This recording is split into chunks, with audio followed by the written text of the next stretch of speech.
शांतता. आपण नेहमीच कृत्रिम प्रकाशात वावरत असतो, नाही का?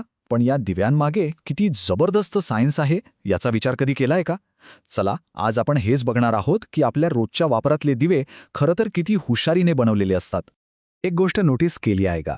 ऑफिसमधला तो शांत पांढरा लाईट आणि रस्त्यावरचा तो पिवळसर, दोन्ही किती वेगळे वाटतात नाही का? बरं, असं का असेल?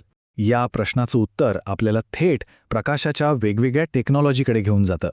तर मग आपल्या प्रश्नाचं उत्तर शोधायला सुरुवात करूया.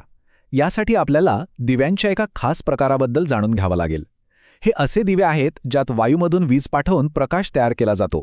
यांना गॅस डिस्चार्ज लॅम्प्स म्हणतात. हे बघा, हे आहेत या गॅस डिस्चार्ज फॅमिलीमधले दोन महत्त्वाचे सदस्य. एक आहे हाय प्रेशर मर्क्युरी वेपर दिवा आणि दुसरा आहे आपल्या सर्वांच्या ओळखीचा फ्लोरेसंट दिवा. जरी ते दिसायला वेगळे असले तरी त्यांच्यामागे मूळ कल्पना एकच आहे. चला, आता या फ्लोरोसेंट दिव्याला जरा जवळून बघूया. हा फक्त एक काचेची ट्यूब नाहीये, तर एक पूर्ण सिस्टम आहे. यात काही खूप महत्त्वाचे भाग आहेत जे एका टीमसारखं काम करतात आणि म्हणूनच आपल्याला प्रकाश मिळतो. या टीममधला पहिला खेळाडू आहे स्टार्टर. याचं काम अगदी गाडीच्या इग्निशन सिस्टमसारखं आहे. जसं गाडी सुरू करायला एक स्पार्क लागतो, तसंच दिव्याला पेटवण्यासाठी हा स्टार्टर एक हाय व्होल्टेजचा झटका देतो. आणि मग येतो बॅलास्ट. हा आहे सिस्टेमचा रेग्युलेटर किंवा समजा एक वॉचमॅन.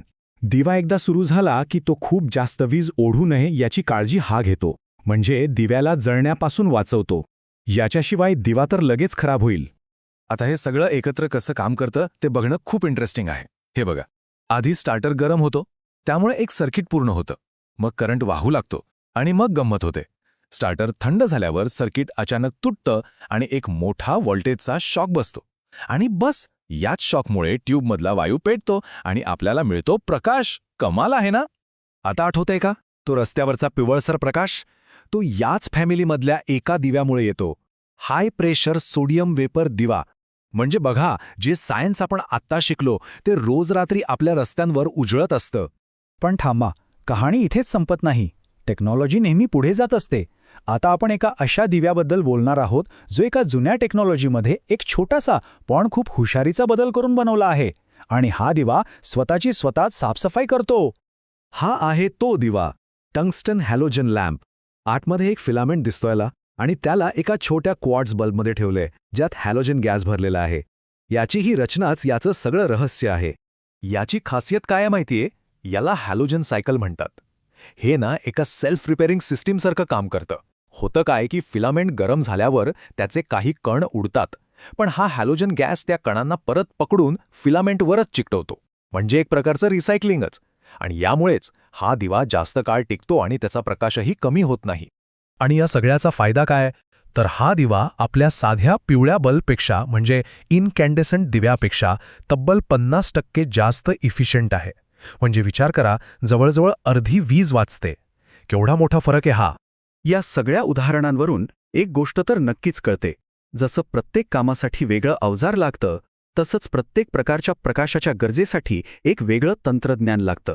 प्रत्येक दिव्याची रचना ही एका विशिष्ट हेतूने केलेली असते.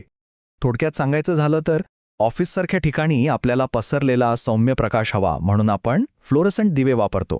मोठ्या मोकळ्या जागांसाठी जसं की रस्ते आपल्याला शक्तिशाली प्रकाश लागतो, तिथे HPMV दिवे कामी येतात.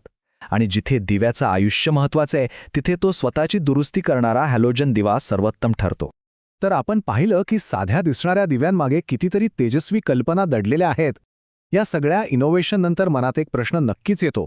प्रकाशाची पुढची पिढी आपल्यासाठी काय नवीन चमत्कार घेऊन येणार आहे?